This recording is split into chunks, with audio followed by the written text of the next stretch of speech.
Bismillahirrahmanirrahim. Assalamualaikum warahmatullahi wabarakatuh. Selamat datang dan selamat bergabung dengan kami di Fakultas Ilmu Kesehatan Universitas Paletehan Serang. Fakultas Ilmu Kesehatan tentunya berbangga hati karena telah dipercaya oleh kalian semua untuk dipilih dalam melanjutkan studi ke jenjang pendidikan tinggi. Semoga Fakultas Ilmu Kesehatan dapat terus mempertahankan dan meningkatkan kepercayaan kalian dan masyarakat untuk menjadi fakultas yang unggul di Provinsi Banten. Baiklah, pada kegiatan Mabim kali ini, dari Fakultas Ilmu Kesehatan akan menyampaikan hal-hal yang perlu diketahui dan dipahami oleh mahasiswa tentang kegiatan akademik dan juga kegiatan kemahasiswaan yang ada di fakultas kami. Apa yang akan disampaikan nanti, insya Allah telah ada pada buku panduan akademik Fakultas Ilmu Kesehatan Universitas Paletehan Serang.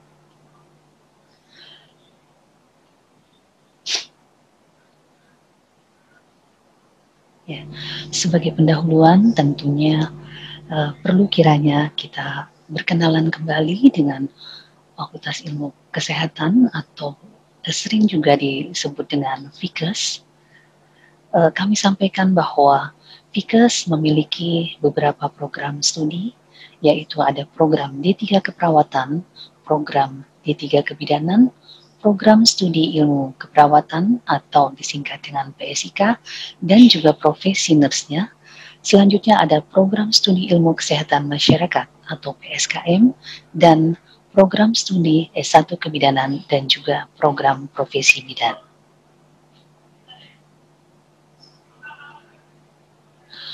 Adapun hal-hal yang akan disampaikan pada kegiatan Mabim hari ini, yaitu kita ingatkan kembali mengenai visi, misi, serta tujuan dari Fakultas Ilmu Kesehatan atau FIKES, kemudian juga bagaimana sistem pembelajaran yang berlaku di FIKES, ketiga adalah tahapan evaluasi, keempat tentang persyaratan kelulusan bagi mereka yang akan dinyatakan lulus di FIKES ini nanti persyaratannya seperti apa. Dan yang kelima adalah tentang kelengkapan-kelengkapan yang perlu dipenuhi sebagai persyaratan mengikuti pembelajaran di FIKES pada setiap semesternya. Dan satu lagi adalah mengenai kegiatan kemahasiswaan atau hal-hal yang memang perlu diketahui oleh mahasiswa tentang kemahasiswaan. Yang pertama, apa visi, misi, serta tujuan dari FIKES?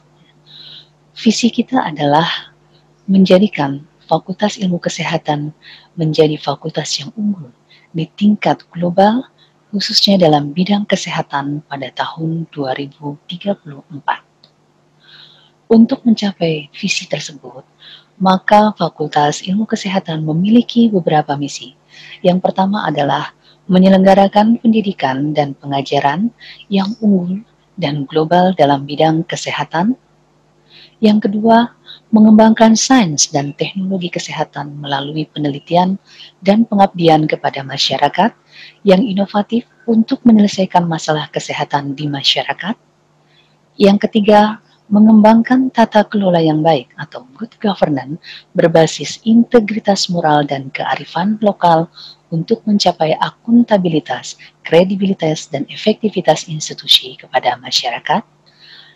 Serta yang keempat, mengembangkan jejaring kerjasama dengan berbagai lembaga baik di dalam maupun luar negeri. Adapun yang menjadi tujuan daripada FIKES, yaitu yang pertama dihasilkannya tenaga kesehatan yang memiliki kemampuan profesional dan berdaya saing global. Yang kedua, dihasilkannya karya penelitian dan kegiatan pengabdian kepada masyarakat di bidang kesehatan yang inovatif berbasis sains dan teknologi. Yang ketiga adalah terwujudnya tata kelola yang baik atau good governance yang berlandaskan kepada nilai-nilai kearifan lokal untuk menumbuhkan suasana akademik yang kondusif. Dan yang terakhir adalah ditingkatkannya jejaring kerjasama Tridharma perguruan tinggi dengan berbagai lembaga baik di dalam maupun di luar negeri. Profil daripada lulusan Fikes Universitas Paletehan, yaitu diharapkan nantinya lulusan kita bisa bekerja atau bisa berperan sebagai pemberi pelayanan kesehatan, tentunya sebagai pemberi pelayanan kesehatan yang optimal sesuai dengan bidang keilmuannya masing-masing. Kemudian yang kedua adalah sebagai komunikator. Komunikator di sini adalah bagaimana lulusan Fikes mempunyai kemampuan yang cukup baik, cukup efektif dalam berkomunikasi, baik itu dengan klien yang merupakan klien individu, kelompok masyarakat ataupun kelompok khusus, juga komunikasi yang efektif dengan sesama teman sejawat ataupun antar tim yang ada di dalam pelayanan kesehatan. Yang ketiga adalah profil lulusan Fikes, yaitu sebagai edukator dan sekaligus juga health promoter. Artinya lulusan kita harus punya kemampuan sebagai seorang pendidik, tidak hanya dia nanti sebagai pendidik di institusi pendidikan, tetapi lebih diharapkan bisa sebagai seorang pendidik di pelayanan kesehatan dengan berbagai unitnya, baik itu di tingkat puskesmas, di tingkat rumah sakit, ataupun di dinas kesehatan, ataupun di perusahaan-perusahaan, dan tetap fokus sebagai pendidik yang selalu berusaha untuk mempromosikan kesehatan. Selain itu juga bahwa lulusan Fikes profilnya adalah sebagai seorang manajer ya, dan juga leader di berbagai tingkatan. Dan terakhir, ini yang juga paling penting adalah lulusan Fikes juga harus juga punya kemampuan sebagai researcher atau sebagai seorang peneliti, di mana penelitian-penelitian kelak yang dilakukan dapat berkontribusi untuk meningkatkan keilmuan dan pengetahuan di bidang kesehatan.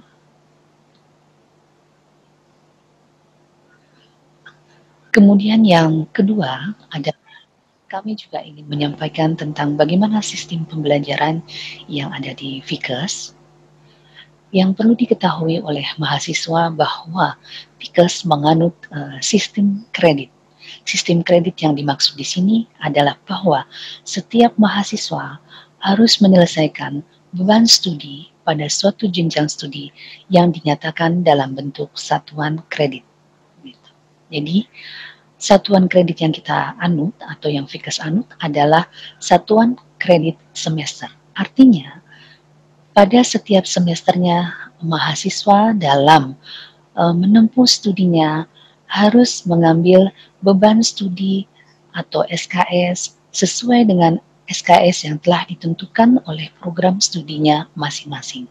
Sehingga di akhir masa studinya seluruh beban studi atau SKS tersebut harus sudah terselesaikan dengan nilai yang sesuai dengan batas lulus yang ada pada Fakultas Ilmu Kesehatan. Kemudian perlu juga diketahui bahwa satu SKS yang dimaksud di dalam panduan akademik Fikes itu bisa bermakna beberapa hal.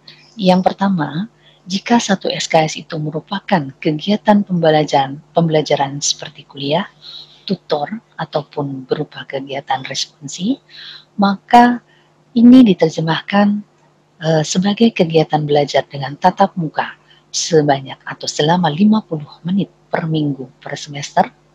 Kemudian juga kegiatan belajar dengan penugasan secara terstruktur selama 60 menit per minggu per semester dan kegiatan belajar mandiri selama 60 menit per minggu per semester.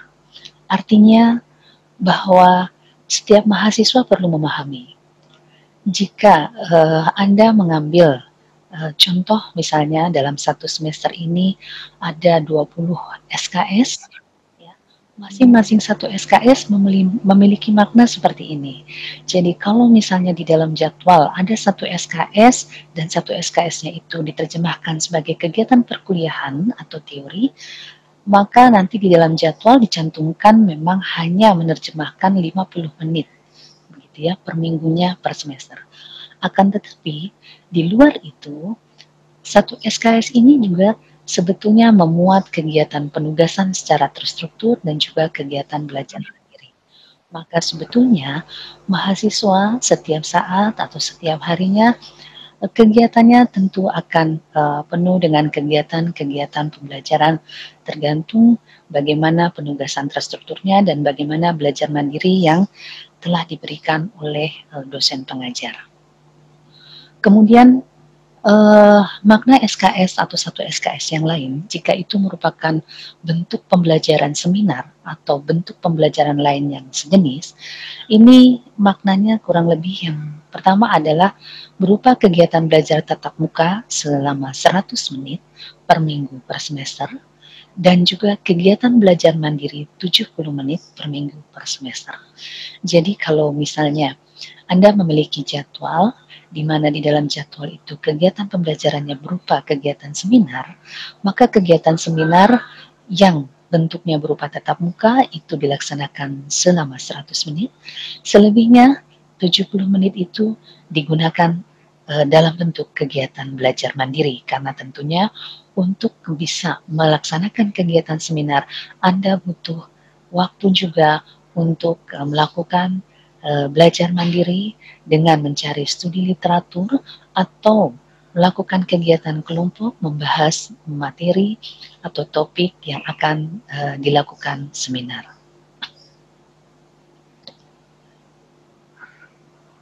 Bagaimana kalau bentuk pembelajarannya adalah praktikum, praktek lapangan, atau kegiatan penelitian dan juga pengabdian kepada masyarakat?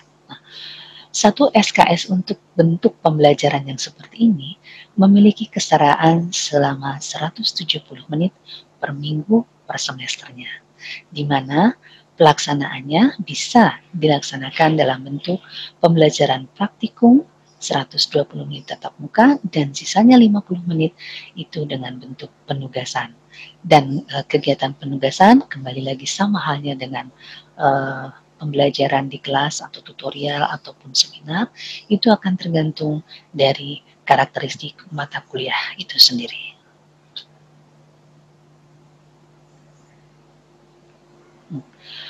Dengan demikian, berapa sebetulnya total SKS yang ditempuh oleh mahasiswa selama menempuh studi di Fakultas Ilmu Kesehatan?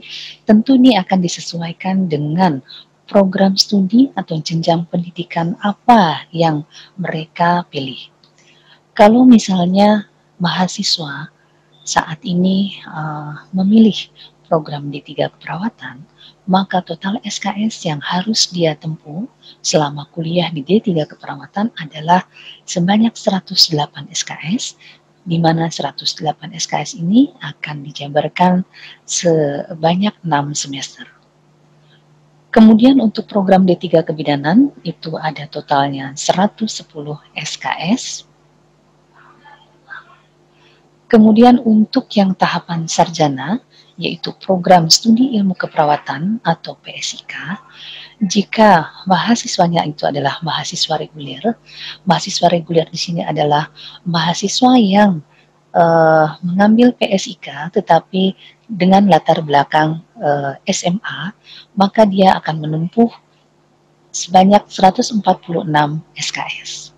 Sementara untuk kelas transfernya, yaitu kelas yang melanjutkan pendidikan ke PSIK dari asalnya adalah program D3 keperawatan, maka dia menempuh real yang harus dia tempuh selama kuliah di Fikes, yaitu 62 SKS. Nah, selebihnya mata kuliah yang sudah pernah mereka tempuh ketika mereka di D3 keperawatan akan dilakukan matrikulasi ataupun konversi. Sehingga pada akhir masa studinya, maka total SKS yang mereka tempuh akan sama dengan total SKS PSIK reguler, yaitu sebanyak 146 SKS. Berbeda tentunya dengan program sarjana yang lainnya, untuk mereka atau mahasiswa yang mengambil kemarin pada saat proses seleksi memilih PSIK sebagai pilihan studinya, maka harus dan wajib melanjutkan kepada tahapan selanjutnya, yaitu program profesi nurse. Ya. Jadi untuk mereka yang mendaftarkan ke S1 keperawatan, maka sudah seharusnya ketika tuntas di tahapan PSIK, dia akan melanjutkan ke tahapan berikutnya, yaitu tahapan profesi dengan jumlah SKS yang harus ditempuh sebanyak 36 SKS dan waktu tempuhnya adalah 2 semester. Kemudian untuk program studi kesehatan masyarakat atau PSKM, bagi mahasiswa PSKM yang reguler, total SKS yang harus mereka tempuh selama menjadi mahasiswa PSKM adalah 147 SKS, dan bagi mahasiswa transfernya adalah 79 SKS.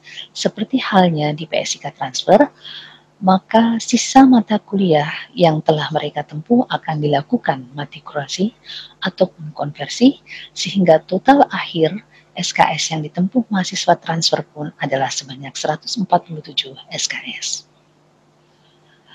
Hal yang mungkin juga perlu diketahui oleh mereka yang merupakan mahasiswa PSKM, baik reguler ataupun transfer, ada yang namanya penjurusan. Penjurusan akan dilakukan pada semester 5 dan semester 7, di mana jurusan yang ada di FIKES untuk program PSKM adalah jurusan K3 atau Kesehatan Kerja dan juga counseling atau kesehatan lingkungan. Maka baiknya bagi mahasiswa yang saat ini adalah mahasiswa PSKM, mulai dari sekarang sudah harus melakukan atau menyusun rencana kira-kira pada semester 5 nanti jurusan mana yang akan Anda pilih. Yang penting adalah jurusan itu menjadi minat yang utama bagi diri kalian sendiri, sehingga ketika Anda kemudian memilih jurusan tersebut, Anda akan lebih merasa enjoy dan tentu juga akan maksimal menempuh perkuliahan di jurusan yang Anda minati. Kemudian untuk program S1 yang lainnya selain PSKM dan PSIK adalah program S1 Bidan. Nah, program ini adalah merupakan program pendidikan yang baru begitu ya, ada di FIKES. Saat ini baru ada 1 tingkat dan sekarang dengan kalian yang memang memilih program studi S1 Bidan, berarti sudah ada 2 tingkat mahasiswa kami yang mengikuti pendidikan di S1 Bidan. Total SKS yang harus ditempuh adalah 148 SKS. Itu adalah untuk di tahapan sarjananya, dan seperti halnya juga PSIK, untuk mereka yang mengambil program S1 Bidan, maka wajib menyelesaikan pendidikannya sampai dengan program profesi bidan, di mana total SKS yang harus ditempuh adalah 36 SKS.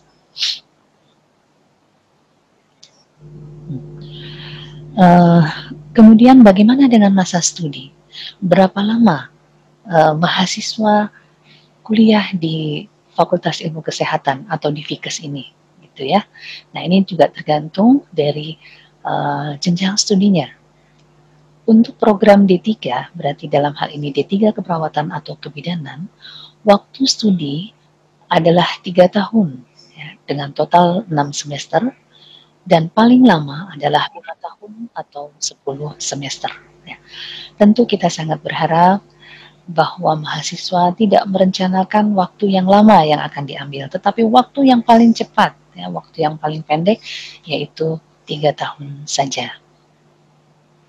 Kemudian untuk program sarjana, baik itu adalah program S1 keperawatan, program S1 kesehatan masyarakat, ataupun program S1 bidan,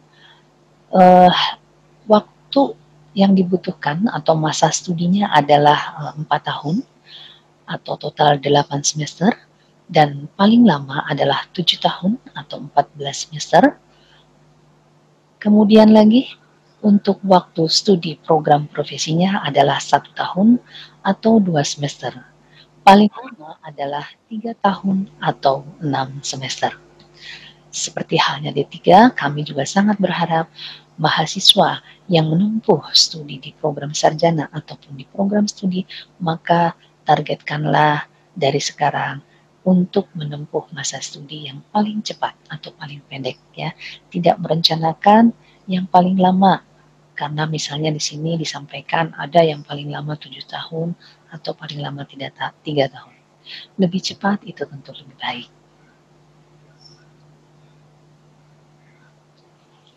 Baiklah, kemudian Fikes pun tentunya untuk bisa menunjang ketercapaian visi, ketercapaian misi, ya, kemudian juga tujuan dan profil yang diharapkan.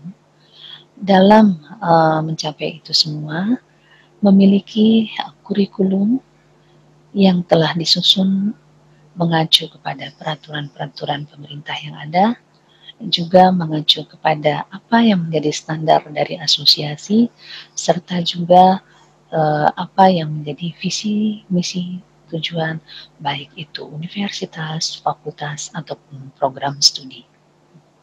Dasar yang digunakan untuk penerapan kurikulum di Fikes yaitu Peraturan Presiden Republik Indonesia Nomor 8 Tahun 2012 tentang Kerangka Kualifikasi Nasional Indonesia atau KKNI.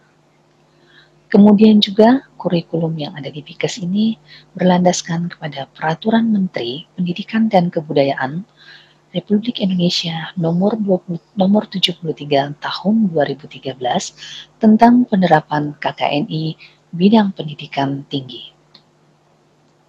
Selanjutnya adalah berdasarkan kepada Peraturan Menteri Riset, Teknologi, dan Pendidikan Tinggi RI nomor 44 tahun 2015 tentang Standar Nasional Pendidikan Tinggi atau SNDIK. Kurikulum Fikes juga mengacu atau berlandaskan kepada Peraturan Menteri Kesehatan nomor 43 tahun 2016 tentang Standar Pelayanan Minimal Bidang Kesehatan Kurikulum Pendidikan Tinggi tahun 2019. Selanjutnya, juga mengacu kepada standar yang telah dirumuskan oleh Asosiasi Perguruan Tinggi sesuai dengan jenjang pendidikannya, yaitu Asosiasi untuk Program Nurse atau PSIK dan Nurse, kemudian juga program D3, baik D3 keperawatan ataupun D3 kebidanan, dan program S1 kesehatan masyarakat, dan juga program S1 serta profesi daripada bidan. Dan juga yang utama adalah bahwa kurikulum yang digunakan di Fakultas Ilmu Kesehatan mengacu kepada visi, misi, serta tujuan universitas, fakultas, dan program studi.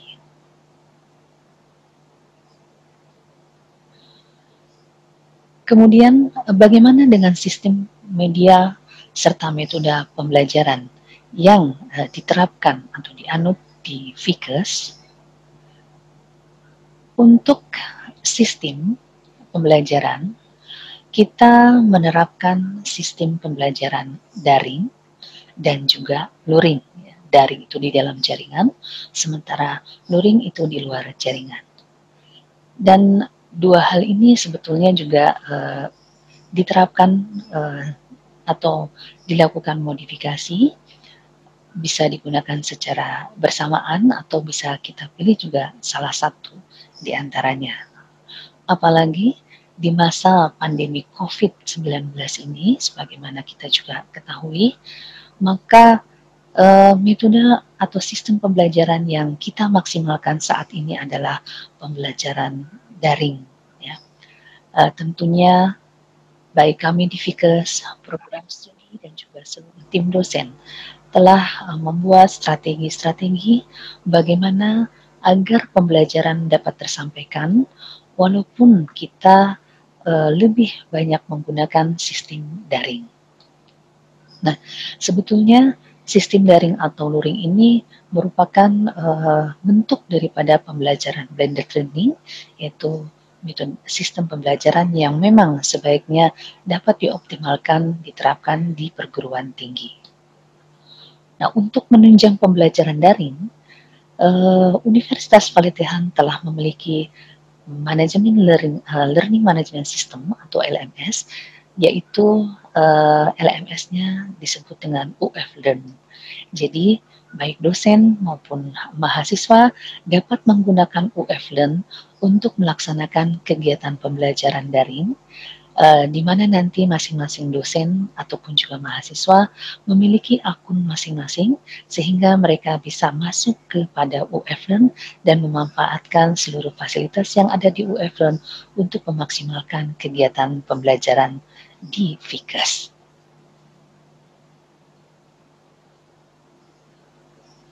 Kemudian lagi bahwa untuk bentuk atau metode pembelajaran yang ada di Fikas ini tentu banyak sekali metodenya, tergantung kepada apa yang harus dicapai dari kurikulum, kemudian juga dari mata kuliah, dan keefektifan untuk mencapai kompetensi dan capaian pembelajaran dari masing-masing mata ajar. Metode pembelajaran yang dianut di Fikas ada berupa teori, kemudian juga praktikum atau laboratorium. Jadi ada praktikum yang sesuai dengan keilmuan atau keahlian seperti praktikum keperawatan, praktikum kebidanan, dan praktikum kesehatan masyarakat. Dan juga ada kegiatan laboratorium seperti laboratorium alam dasar. Kemudian lagi untuk pembelajaran yang sifatnya memang membutuhkan agar mahasiswa bisa langsung mengaplikasikan ilmunya kepada klien, maka pembelajaran bisa dilaksanakan di rumah sakit atau di klinik-klinik swasta, kemudian juga di puskesmas, di komunitas ataupun perusahaan. Nah, untuk metode pembelajaran yang kami prioritaskan di Fikas adalah Student Center Learning atau SCL, di mana memang pembelajaran ini berpusat kepada pembelajaran mahasiswa, dan mahasiswa tentunya harus betul-betul meningkatkan kreativitasnya dan kemandiriannya selama menjadi mahasiswa di Fikas, agar mereka betul-betul mandiri dan kreatif mengikuti pembelajaran yang ada di Fikas.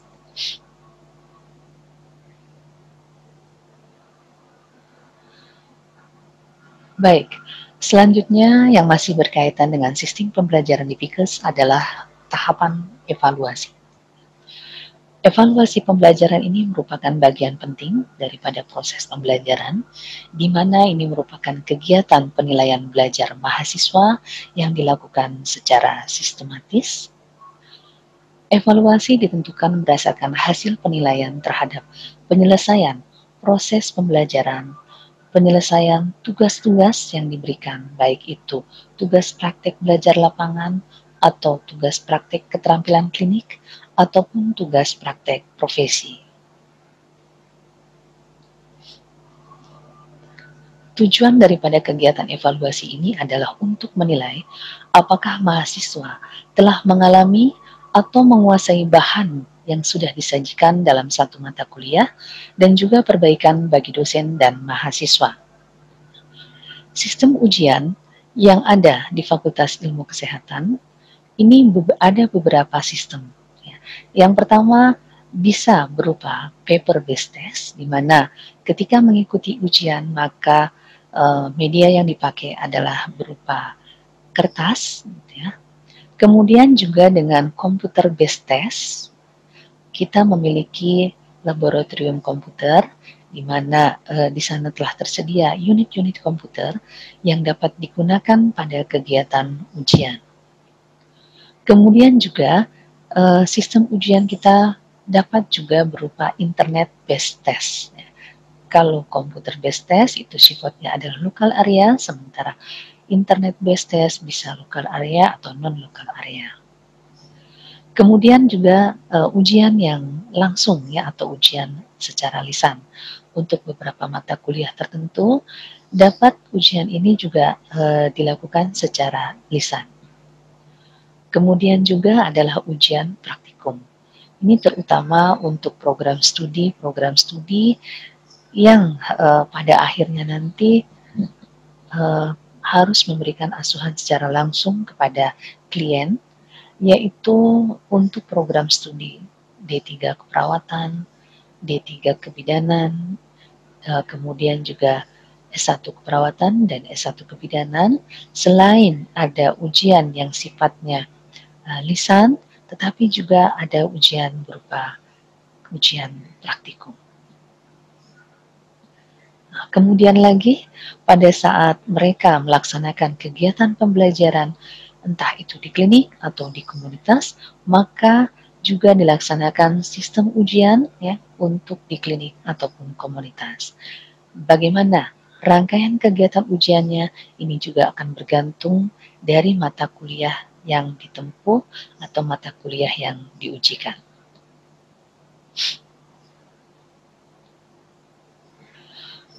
Adapun waktu pelaksanaan daripada kegiatan evaluasi ini tergantung daripada sistem ujiannya.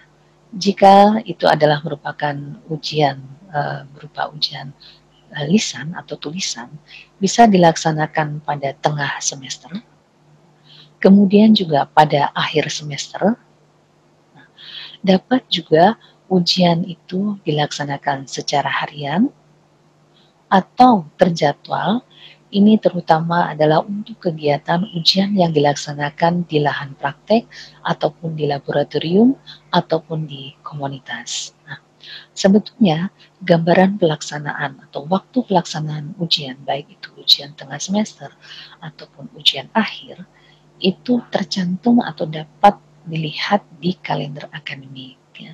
Sementara untuk kegiatan ujian harian, dapat dilihat dari rancangan pembelajaran mata kuliahnya. Demikian juga untuk kegiatan ujian praktikum ataupun klinik, itu pun sudah terlihat biasanya sudah dicantumkan oleh para koordinator pada rancangan pembelajaran per semesternya, sehingga mahasiswa tentunya sudah mengetahui dan dia dapat menyusun planning ya, waktu-waktu yang mana mereka harus lebih meningkatkan waktu pembelajarannya untuk menghadapi kegiatan ujian, baik itu ujian tengah semester, ujian akhir, ujian harian, ataupun ujian yang dilaksanakan di laboratorium ataupun klinik dan komunitas. Nah, selain bahwa mahasiswa itu memang punya hak dan wajib mengikuti ujian tadi, namun ada hal-hal yang perlu diperhatikan, yaitu berkaitan dengan persyaratan ujian, bahwa untuk ujian baik itu UTS maupun UAS, khususnya di sini adalah ujian akhir semester, disyaratkan mereka yang bisa mengikuti ujian akhir semester memiliki persyaratan kehadiran minimal 80% dari seluruh pertemuan. Ya. Karena memang kita tidak bisa pungkiri selama pertemuan itu bisa saja ada mahasiswa yang sakit, selagi kehadirannya masih mencapai minimal 80%, maka dia dapat disetujui oleh koordinator untuk mengikuti ujian. Kemudian, bagaimana kalau yang kurang, gitu ya? Ada kelonggaran bagi mahasiswa yang kehadirannya kurang dari 80% gitu, dengan minimal 75%, jadi yang 75 sampai 75%, 79% masih dapat mengikuti ujian. Dalam hal ini adalah ujian akhir semester, tetapi wajib disertai dengan penugasan. Nah, baiknya memang sebelum UAS atau ujian akhir semester dilaksanakan, maka mahasiswa yang bersangkutan harus sudah menyerahkan penugasannya. Atau kalaupun kondisinya tidak memungkinkan, maka nanti akan ditentukan berdasarkan hasilnya. Apakah hasilnya akan diakui atau tidak terakui. Tentunya kita pun harus memberikan keadilan ya. Ada mahasiswa yang rajin, di mana setiap pertemuannya dia selalu hadir gitu. Namun ada juga yang tidak bisa hadir karena sakit ya, dan satu lain hal. Tetapi Ada juga yang mahasiswa yang memang sangat jarang hadir untuk mengikuti kegiatan perkuliahan. Maka kami pun tentu tidak akan mengizinkan atau Fikes tidak akan mengizinkan mahasiswa mengikuti ujian jika jumlah kehadirannya selama mengikuti kegiatan perkuliahan adalah kurang dari 75%. Nah, bagaimana dengan ujian? Ujian baik di praktikum, ujian klinik, ya, ataupun ujian di komunitas, ini pun mengikuti persyaratan tertentu. Nah, perlu diketahui bersama bahwa khususnya bagi mahasiswa yang mengambil program profesi ataupun juga program PSIK dan program S1 bidan, demikian juga D3 keperawatan dan D3 kebidanan perlu diperhatikan ketika masa pembelajaran praktek di lapangan atau kegiatan praktikum di laboratorium, sangat diharapkan bahwa mahasiswa mengikuti seluruh kegiatan atau hadir 100%. Karena kehadiran 100% itu sangat menentukan boleh tidaknya yang bersangkutan mengikuti kegiatan ujian.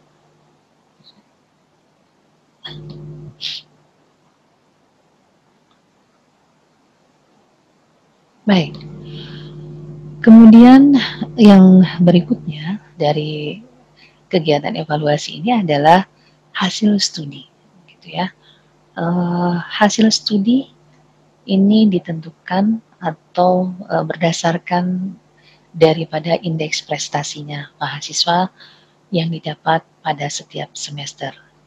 Jadi untuk hasil studi diukur dari indeks prestasi, apakah indeks prestasi itu adalah indeks prestasi semester atau indeks prestasi kumulatif. Nah, perbedaannya, kalau IP semester berarti perolehan IP dari semester yang ditempuh saat itu. Sementara kalau IP kumulatif adalah IP secara keseluruhan. Perbedaannya kalau pada IP semester tentu hasil IP didapatkan dari pembagian jumlah bobot, ya, atau juga SKS, dan nilai yang didapat dibagi keseluruhan SKS pada semester tersebut. Sementara kalau IP kumulatif adalah keseluruhan mata kuliah dengan bobot dan SKS yang telah ditempuh secara keseluruhan pada saat itu. Misal kalau mahasiswanya ada di semester 4, maka jumlah SKS dan juga nilai yang didapat selama 4 semester tersebut dijumlahkan, kemudian dibagi dengan total keseluruhan SKS yang sudah ditempuh selama 4 semester. Jadi ini harus diperhatikan, kita tidak hanya atau mahasiswa tidak hanya mengejar IP kumulatif saja, karena perlu dipikirkan dan dipahami bahwa IP kumulatif akan tergantung dari IP semester. Jadi harapannya dari sejak semester I1 ini Anda sudah harus menabung IP, ya, supaya nanti cadangan Anda ketika masuk ke semester berikutnya cadangan atau tabungan yang sudah Anda mulai tabung dari sejak semester 1 ini akan mendapatkan IP kumulatif yang cukup besar. Ya. Oke, selanjutnya adalah mengenai persyaratan kelulusan.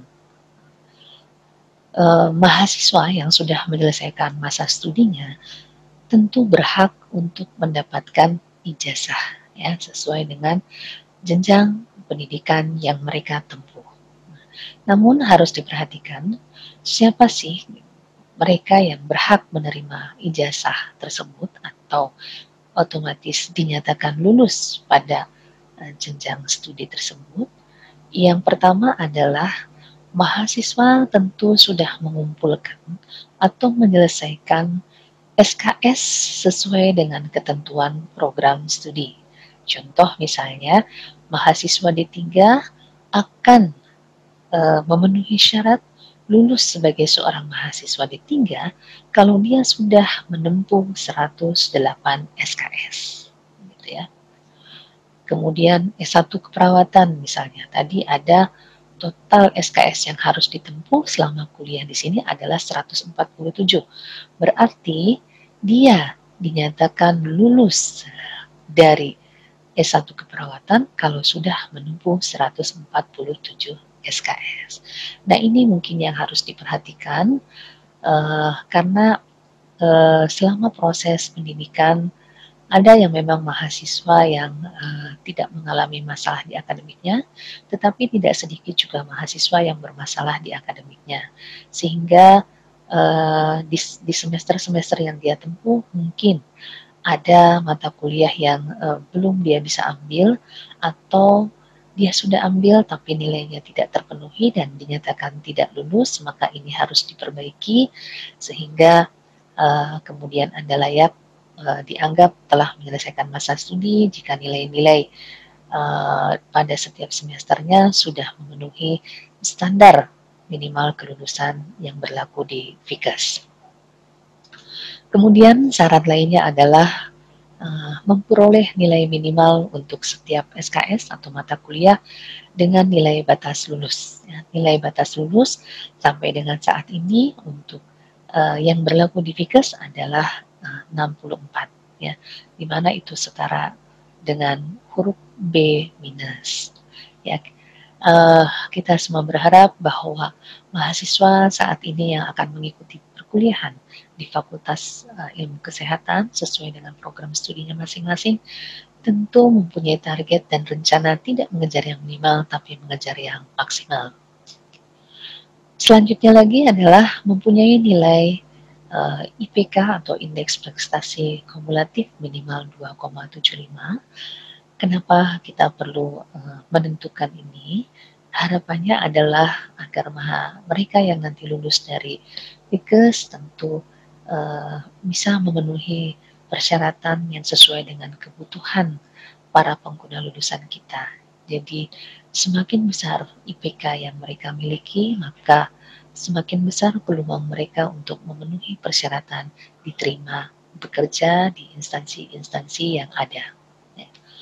Kemudian perlu juga diperhatikan bahwa untuk bisa dinyatakan lulus di FIKES, dia harus menyelesaikan atau menyerahkan laporan tugas akhir. Ya. Tugas akhir ini masuk ke dalam SKS mata kuliah dan penempatannya ada di akhir semester. Kalau itu program diploma atau D3, maka tugas akhir ada di semester ke-6. Kalau itu adalah program sarjana seperti PSIK, S1 Bidan, dan Kesmas, maka tugas akhir ada di semester 8.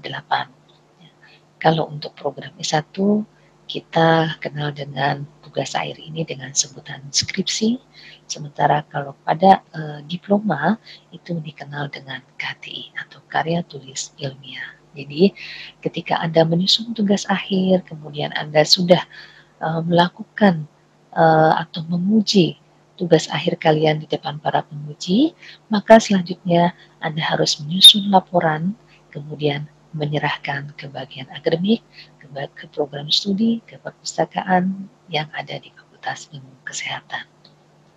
Nah, selanjutnya yang juga harus diperhatikan bahwa Anda dapat dinyatakan lulus dan berhak mendapat ijazah jika telah menyelesaikan seluruh persyaratan administrasi keuangan dan juga administrasi akademik.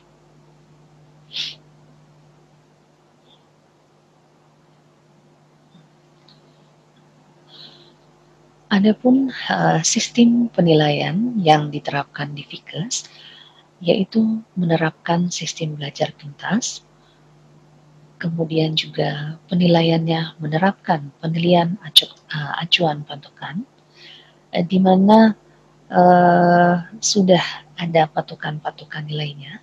Jika pada saat kegiatan evaluasi atau ujian Anda mendapatkan nilai kurang dari 50, ini hurufnya adalah E, adalah angka 0, dan ini kategorinya tidak lulus. Ya. Demikian juga kalau Anda mendapatkan nilai 51 sampai 57, hurufnya adalah D, angkanya 1,0, dan ini pun dinyatakan tidak lulus. Selanjutnya adalah jika nilai yang diperoleh adalah 58 sampai 63, ini kategori hurufnya adalah C, angkanya adalah 2,0, ini pun dinyatakan tidak lulus. Selanjutnya adalah nilai 64 sampai 69, hurufnya adalah huruf B minus, angkanya adalah 2,7.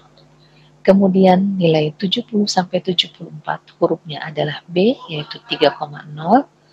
Kemudian lagi nilai 75 sampai 79, itu hurufnya adalah B plus, angkanya 3,3. Rentang nilai berikutnya adalah 80 sampai 84, hurufnya adalah A minus, angkanya 3,7, dan rentang nilai 85 sampai 100, hurufnya adalah A, angkanya adalah 4,0.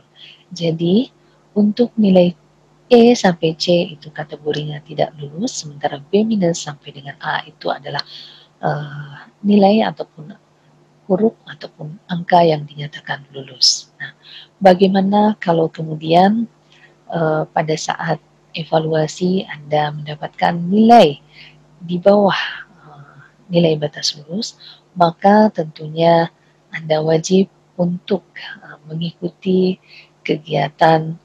Satu adalah ikut ujian ulang sesuai dengan jadwal yang sudah ditentukan. Ketika kemudian Anda mengikuti ujian ulang dan Anda tidak berhasil, maka Anda wajib menempuh perkuliahan di semester pendek untuk kemudian mendapatkan nilai capaian minimal adalah nilai batas lulus dari mata kuliah tersebut. Nah, adapun untuk predikat kelulusan, ini juga mengacu kepada nomenklatur dari pendidikan tinggi, di mana untuk predikat ini baik diploma maupun sarjana adalah sebagai berikut. Kalau didapatkan IPK 2,0 sampai 2,75, keterangannya adalah memuaskan. Jika IPK yang dapat adalah 2,76 sampai dengan 3,50, itu keterangannya sangat memuaskan. Dan jika mendapatkan IPK 3,51 sampai dengan 4,0, maka Anda keterangannya adalah cum laude.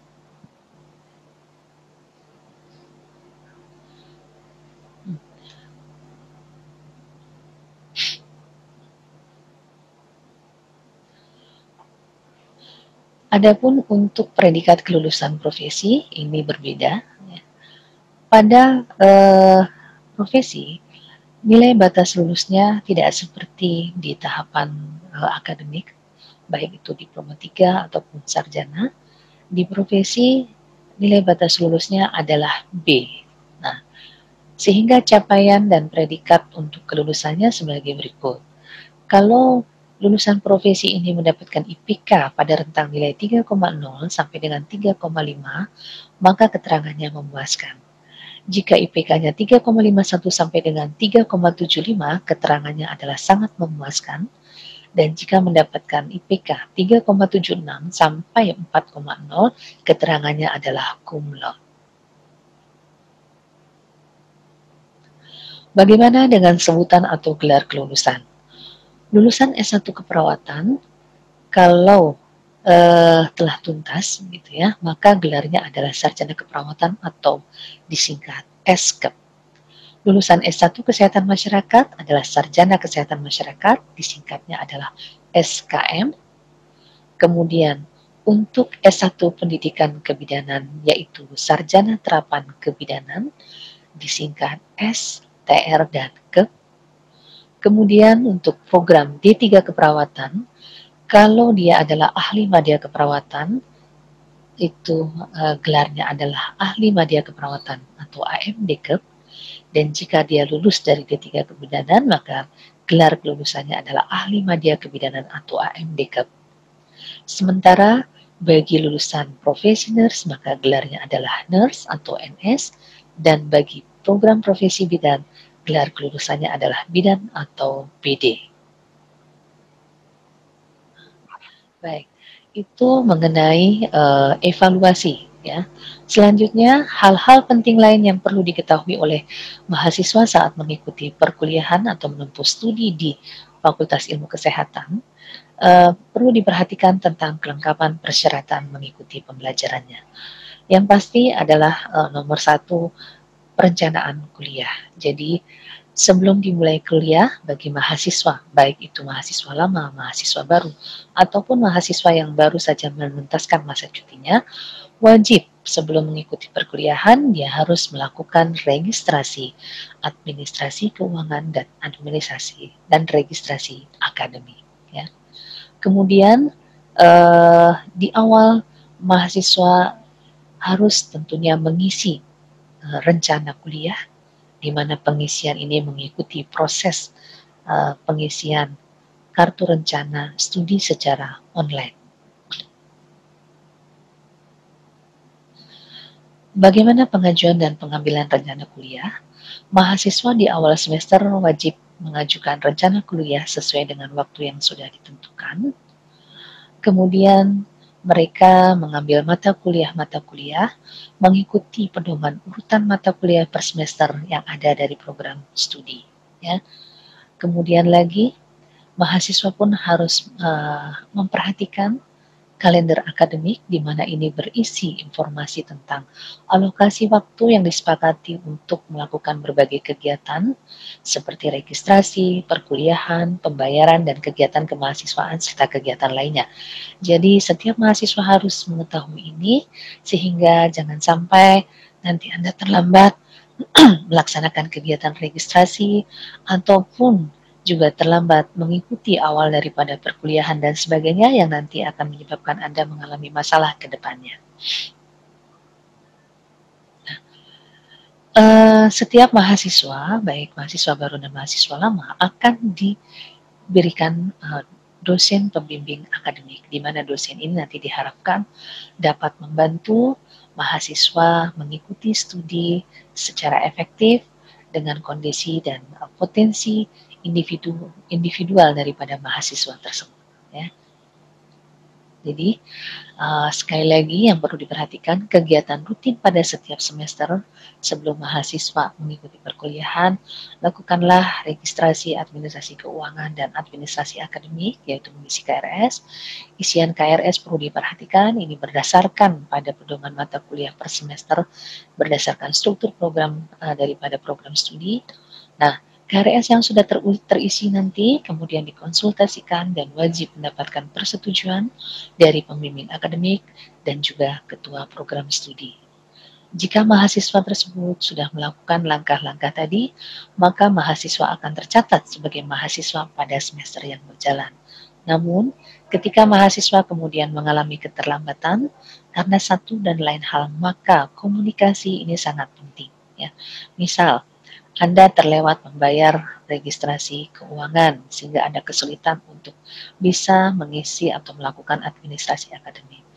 Lakukanlah komunikasi baik dengan pihak program studi, dengan fakultas, atau dengan pihak rektorat sehingga dapat bisa mendapatkan solusi atau penyelesaian dan Anda dapat terus melaksanakan pembelajaran atau perkuliahan pada semester tersebut. Kemudian lagi, selama proses pembelajaran perlu diperhatikan prosedur pembelajaran tergantung di mana Anda melaksanakan kegiatan pembelajaran tersebut. Di kelas, di laboratorium, baik di klinik maupun di komunitas, mohon diperhatikan dengan betul prosedur dan tata tertibnya. Di antaranya kedisiplinan Anda mengikuti perkuliahan, kemudian kesopanan dalam menggunakan pakaian perlu diperhatikan bahwa untuk program studi S1 keperawatan itu tidak diperkenankan perempuannya pada saat kuliah menggunakan celana panjang ya.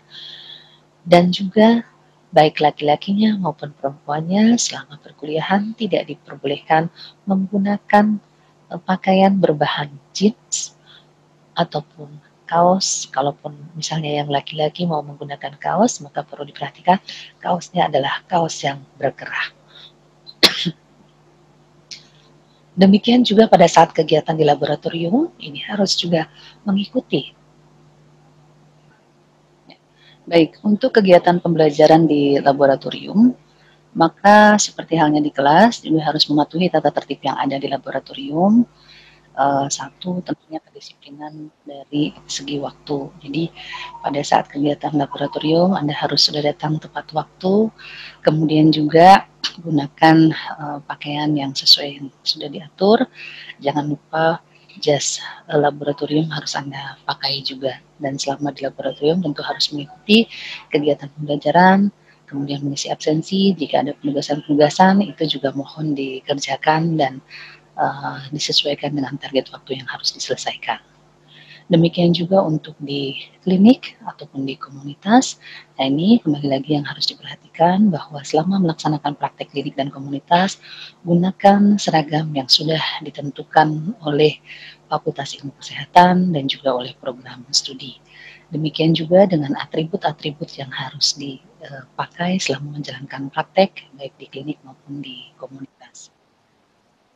Sementara untuk kehadiran, tadi sudah dibahas bahwa selama mengikuti prosedur pembelajaran di klinik dan komunitas, maka wajib Anda mengikuti kehadiran sebanyak 100%. Tentunya ketika Anda tidak hadir di situ, maka Anda diwajibkan untuk mengganti jam Anda praktek, baik di klinik maupun di komunitas. Hal-hal lain yang mungkin juga perlu diketahui adalah mengenai prosedur legalisir ijazah dan transkrip nilai. Ketika Anda nanti sudah dinyatakan lulus di FIKES, Anda akan mendapatkan transkrip nilai secara keseluruhan dan juga mendapatkan ijazah. Pada saat kemudian Anda ingin melakukan legalisir, maka juga penuhi prosedur yang ada, di mana Anda mengurusnya nanti di Fakultas Ilmu Kesehatan. Pada saat Anda datang, Anda mengajukan diri untuk melakukan legalisir, siapkan fotokopi ijazah dan transkrip nilai, kemudian melakukan pembayaran administrasi sesuai dengan yang sudah ditentukan oleh FIKES, dan baru kemudian nanti akan disampaikan kapan Anda diperbolehkan mengambil legalisir ijazah dan transkrip nilainya. Kemudian lagi, prosedur lain yang juga berkaitan dengan persyaratan-persyaratan pembelajaran di FIKES, yaitu prosedur yudisium dan wisuda. Untuk prosedur yudisium, seperti halnya persyaratan Anda dinyatakan lulus di program studi yang Anda tempuh, maka yudisium ini adalah salah satu kegiatan yang menyatakan Anda lulus di program studi tersebut. Secara otomatis, apa yang menjadi persyaratan Anda dinyatakan lulus sebagai lulusan program studi yang ada di FIKES, berarti otomatis juga Anda telah mematuhi persyaratan yudisium. Demikian juga halnya dengan wisuda, persyaratan-persyaratan yang kemudian dinyatakan Anda lulus sebagai lulusan FIKES atau program studi, maka itu pula yang menjadi persyaratan untuk bisa mengikuti wisuda. Bagian terakhir yang ingin juga kami informasikan terkait dengan aktivitas yang ada di Fakultas Ilmu Kesehatan adalah hal-hal yang berkaitan dengan kemahasiswaan. Yang pertama adalah perlu kiranya mahasiswa juga mengetahui mengenai bagaimana melakukan prosedur cuti mahasiswa. Bahwa di kemahasiswaan telah dibuat aturan bagaimana seorang mahasiswa bisa mengajukan cuti. Secara garis besar saya sampaikan bahwa cuti mahasiswa dapat dilakukan ketika mahasiswa tersebut sudah masuk ke 2 semester, kemudian cuti yang diberlakukan adalah hanya 2 semester saja. Nah, tolong diperhatikan bahwa cuti ini ada yang direncanakan dan tidak direncanakan. Kami sarankan bahwa cuti yang akan Anda ajukan adalah cuti yang sangat direncanakan. Jadi Anda mengajukan cuti sebelum waktu pembelajaran tiba. Bagaimana prosedurnya? Anda ketemu dulu dengan pembimbing akademik Anda, kemudian menghadap ke program studi, selanjutnya nanti Anda menghadap ke fakultas, dan nanti di sana Anda akan diminta untuk mengisi surat pernyataan cuti, di mana di situ harus juga tertulis apa yang menjadi dasar Anda mengambil cuti, dan kemudian juga akan tertulis kapan kemudian Anda akan aktif kembali menjadi mahasiswa. Nah, kemudian terkait dengan prosedur mahasiswa aktif, nah ini tentunya sudah disampaikan di awal bahwa hal yang menyatakan seseorang itu aktif adalah diantaranya secara rutin pada setiap semester Anda mengisi KRS-nya. Nah, ketika Anda mengisi KRS, ada dokumentasi bahwa Anda memang sedang menjalani studi pada semester tertentu, menunjukkan Anda adalah seorang mahasiswa yang aktif. Untuk itu, bagi mereka yang sebelumnya mengambil cuti, kemudian akan berkuliah kembali pun harus harus melakukan pengisian KRS online supaya ketika Anda sudah selesai cuti, Anda pun akan dinyatakan sebagai mahasiswa aktif di semester tersebut. Bagaimana kalau selama perkuliahan kemudian tiba-tiba ada mahasiswa yang mengundurkan diri? Prosedurnya kurang lebih sama. Anda bertemu dulu dengan pembimbing akademik untuk melakukan konsultasi. Selanjutnya Anda bertemu dengan program studi, baik itu Kaprodi ataupun Sekretaris Prodi. Setelah itu baru Anda ke fakultas untuk kemudian nanti akan diminta mengisi surat pernyataan pengunduran diri dan harus dijelaskan apa yang menjadi alasan pengunduran dirinya. Dan nanti kalau surat pernyataan itu sudah diisi, maka fakultas akan membuat surat keputusan atau SK di mana memang Anda dinyatakan telah mengundurkan diri, maka secara otomatis Anda pun dinyatakan bukan lagi mahasiswa yang aktif yang ada di FIKES. Yang masih berkaitan dengan kemahasiswaan adalah adanya Himpunan Mahasiswa Program Studi atau disingkat HMPS. Setiap program studi memiliki himpunan mahasiswa masing-masing. Maka di FIKES ada HMPS, program D3 Kebidanan, ada HMPS D3 Keperawatan, S1 Keperawatan, S1 Bidan, dan juga S1 Kesmas. HMPS ini tentu himpunan yang memang melakukan aktivitas-aktivitas sesuai dengan keilmuan program studinya masing-masing. Kemudian lagi, di kemahasiswaan juga yang harus Anda perhatikan adalah adanya surat keterangan pendamping ijazah atau disingkat dengan SKPI, di mana SKPI ini diterapkan berdasarkan Peraturan Menteri Pendidikan dan Kebudayaan Nomor 81 Tahun 2014. SKPI adalah merupakan dokumen yang memuat informasi tentang pencapaian akademik atau kualifikasi daripada lulusan pendidikan yang bergelar. Jadi, setelah nanti Anda menyelesaikan masa studinya, baik program diploma ataupun program S1, selain Anda akan mendapatkan ijazah, juga Anda akan mendapatkan SKPI. Nah, yang perlu Anda perhatikan bahwa SKPI ini diisi oleh mahasiswa dengan pendampingan dari dosen pembimbing akademik dan juga program studi. Apa yang diisi? Banyak aktivitas yang bisa diisi di situ.